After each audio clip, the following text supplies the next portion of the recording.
துரியோதனனுக்கும் பீமனுக்கும் எப்பயுமே ஒரு விதமான சண்டை இருந்துக்கிட்டே இருக்கும். ஒரு முறை துரியோதனன் பீமனை கொல்றதுக்காக பீமனோட சாப்பாட்டில் விஷத்தை கலந்துடுறாரு.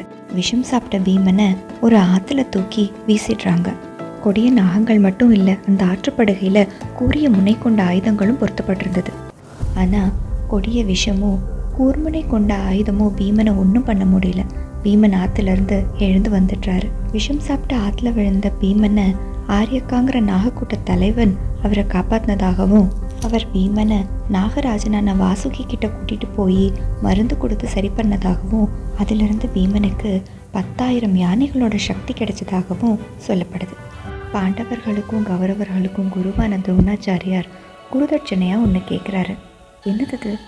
18ஆம் பாகத்தில். நன்றி.